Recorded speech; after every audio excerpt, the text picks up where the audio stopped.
Dr. Deb Schreibman here. What's healthy? We are. I am going to talk about a subject today that none of you like to talk about. And this is why insurance doesn't cover functional medicine.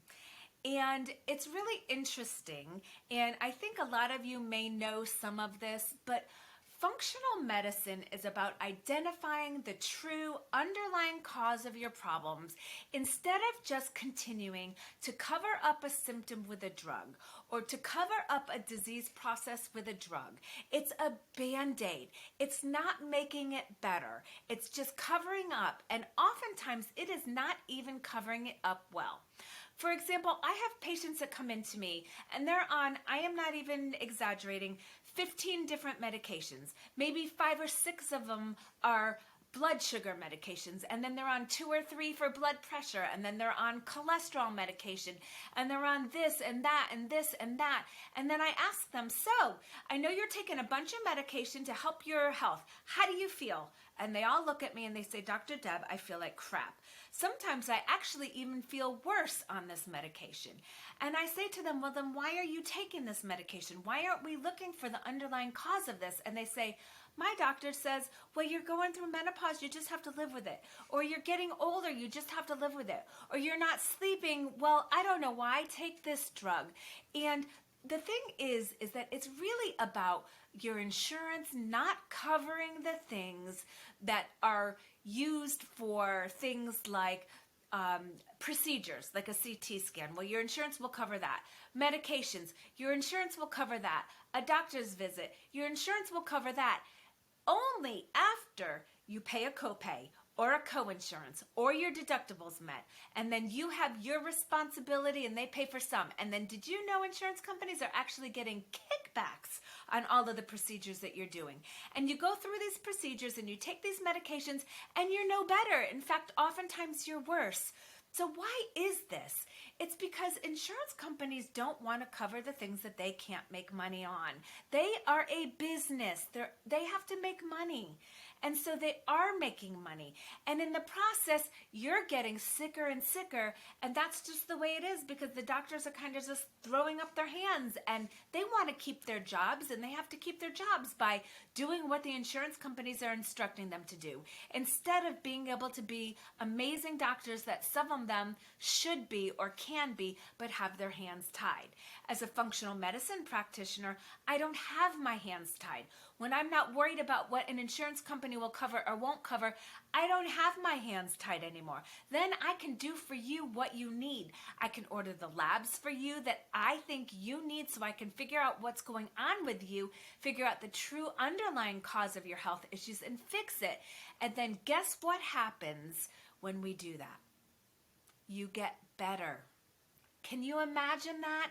Getting off of medications or reducing the medications that you're taking and actually feeling better, getting a good night's rest, inflammation going down, joints stop hurting, weight goes down, your eyes start to sparkle, your skin starts to glow, your hair gets that shine back.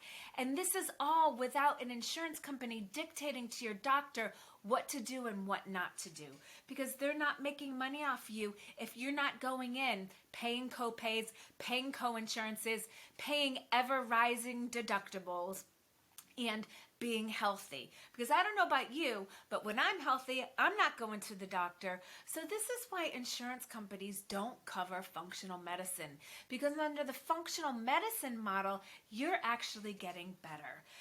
Typically, medications are getting reduced, energy is getting better, sleep is getting better, your entire quality of life is amazing. And in my opinion, as we're aging, this is about not just having tons and tons of years left, this is about having quality years left. So if I only had 2 years left, I would want them to be the best quality years possible, and not just turn those 2 years into 4 years and be sick and be in pain and being spaced out on these medicines, or having constipation or diarrhea, or all of the different side effects that come along with a lot of these medications. So I hope I have answered your questions as to why insurance doesn't cover functional medicine.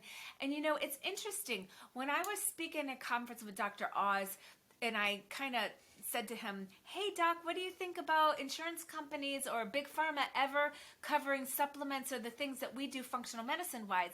And he kind of just looked at me and he said, "You don't want that." I said, "Yes, I know I don't want that, but I was just trying to get his opinion on that." And he said, "Once conventional medicine starts to get involved in functional medicine will be no more. So don't go down that rabbit hole. Watch out for what you wish for." And I laughed and I said, "I don't wish for that at all. I just want the general public to start to understand that we have to be advocates for our own health. We have to invest in our health, because if we're not investing in our health, what are we doing, right? You got to invest in your health. Health is wealth. Invest in that, because without your health, you have nothing. You can do nothing.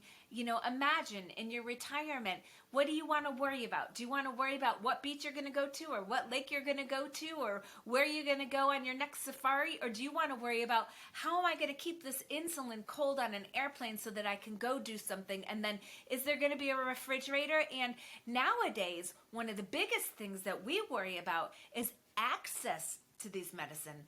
I talked to my sister a couple of weeks ago while I was out looking for some medication from one of my neighbors, and I couldn't find it anywhere. And it was a pain medication, and I went to 3 different places, and they're like, "Nope, we don't have it. Nope, we don't have it." He had just had surgery. "Nope, we don't have it." And so I called my sister while I was in the car driving around, and she said, "Deb, this is interesting," because she's a school teacher. And she said she had a bunch of children that were on ADD and ADHD meds that were bonkers off the walls because their parents couldn't get their medication because of a shortage, supply chain issue, whatever it is. So can you imagine if you had surgery and couldn't get pain medicine? Or can you imagine if you have a blood sugar issue and you couldn't get the medication for your blood sugar? What's going to happen? Your blood sugar is going to skyrocket and you're going to end up in the hospital, or worse, dead. And this is, one of the things that we worry about when it comes to these things. What happens if we can't get our medication?